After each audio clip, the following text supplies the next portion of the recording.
Hey, what's up? Alex here. Welcome to my 2022 home office room tour video. In this video, I will show you everything I have in my setup.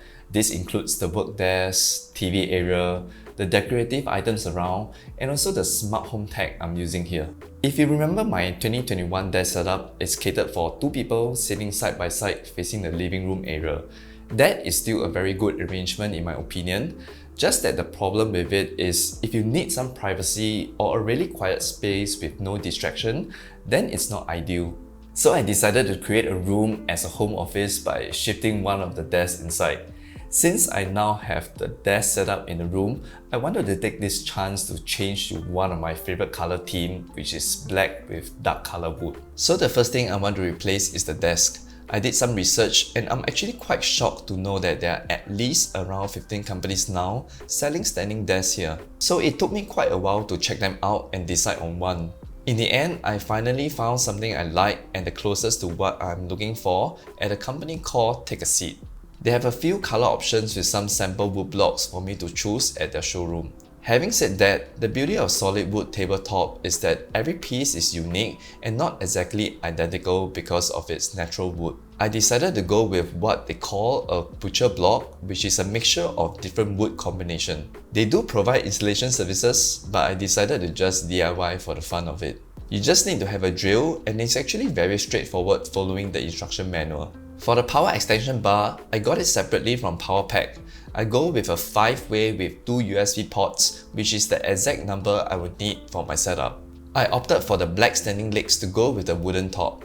I'm also able to customize the size of the desk to be 150 by 70 cm and 3 cm thickness so that it doesn't look too bulky and still sturdy enough to reduce any wobbling. I frequently use the desk while standing, at least about 3 hours during the weekdays.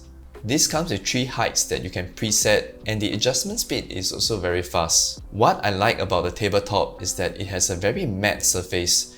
Many of the ones I saw elsewhere has a reflective surface, which is not something I prefer. You can also see that the edges are round. This is very important as it's much more comfortable when you have your arms resting against the edge of the desk. This is also not using those normal laminate which is commonly used for built-in carpentry desks. So you won't see that line between laminates at the edges. So far, I've been very impressed with the desk, very good quality and well built. Mounted on the desk is still my 32-inch 4K monitor from LG. I find that 32-inch is the perfect size if you are going for a single monitor setup. This is their Ultra Fine Ergo series where it comes with this very minimum looking monitor arm that you are able to hide the cables inside. It doesn't have the best specs and that's fine since I'm using it purely just for productivity work. On top of the monitor, I mounted the BenQ Screenbar Halo. BenQ is really famous for their very good quality screenbar and the Halo is their latest top of the line model. This has a unique feature where they place another light at the back of the clamp. So you can now set 3 modes with this, whether to switch on the front light or backlight or both at the same time. This model is also the only one that comes with this wireless touch controller.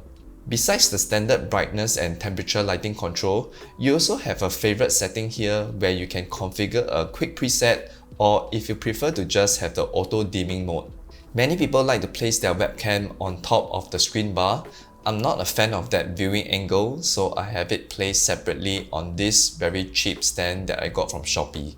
So the webcam I'm using now is a Logitech Brio, but I know the next webcam that I'm going to change to is the Dell Perry. I am fascinated by this innovation where you can have the webcam stick on the monitor to give that nice eye contact look. One of the must-have items on the desk for me is a desk mat.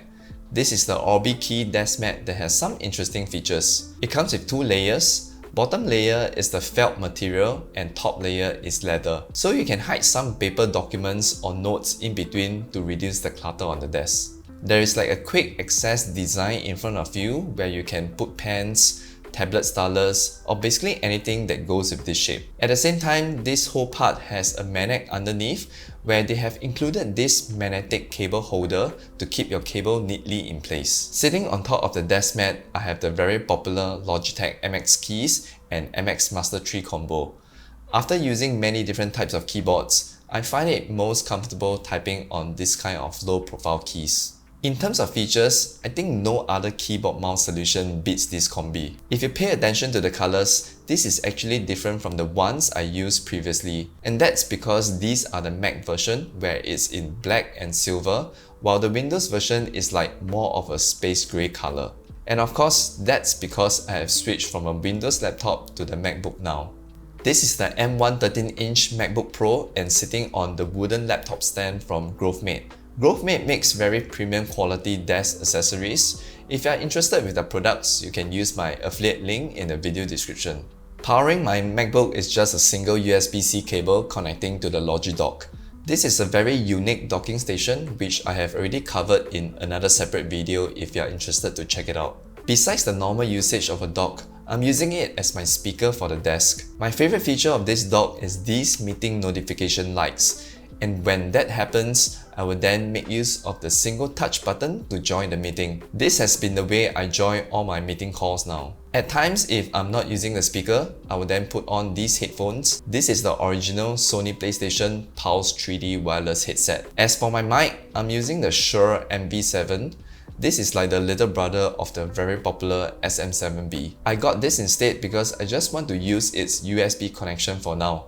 Then maybe in the future upgrade to XLR. The mic is mounted onto the Rode PSA-1 microphone boom arm. Although it doesn't have the nicest cable management solution, but it's very reliable in a sense that it simply won't move a single bit once I position where I want the mic to be. Very easy to get used to. Because the desk is so near for me to access the storage at the back of the room now, I decided to remove the desk shelf as I don't have much use for it. What I have is just the Orbitkey Nest storage to just store some small quick access items. I like that it is also a wireless charger for my phone, so I can reduce the number of items lying on the desk. Next up, let's move to the TV area, and of course we have to start with the TV. I'm using the 65-inch LG CX OLED. It's a 2020 model. I didn't do a separate review of it, but I would say this is absolutely amazing. The best TV model series I've seen. But provided you are able to keep sunlight away from it, as the brightness level is not the greatest. Not a problem in this room as my blinds can block out most of the sunlight. I use the TV mainly for YouTube, gaming, or football since we have the World Cup happening now. The picture quality is awesome, and especially how good this TV is catered for gaming with VRR support, HDMI 2.1 and a 120Hz panel.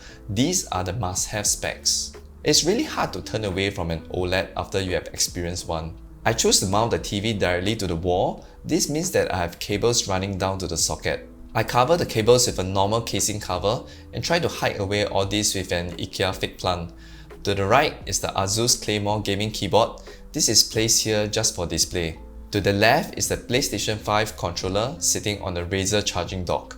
You can see that the whole set is in midnight black to suit the color theme. It is actually not easy to find a midnight black charging dock, and especially this is really slick with that curved design. It also supports fast charging with the USB directly connected to my PlayStation 5. I now have my PlayStation 5 placed vertical upright at this corner. You can also tell that I have replaced the side plates. These are the original midnight black from Sony PlayStation. So next to it, I have the ASUS XT8 mesh system here. This provides wired network connection to the PS5 and TV, then Wi-Fi to the MacBook and the other smart home devices in this room. Very lucky that the XT8 comes with a black color option to go with the theme. Over the other end, I have the PlayStation icon lights. There is actually another one that has a black base and white color lights. I might change to that instead to also match the theme. For my wooden TV console unit, this is bought from Taobao.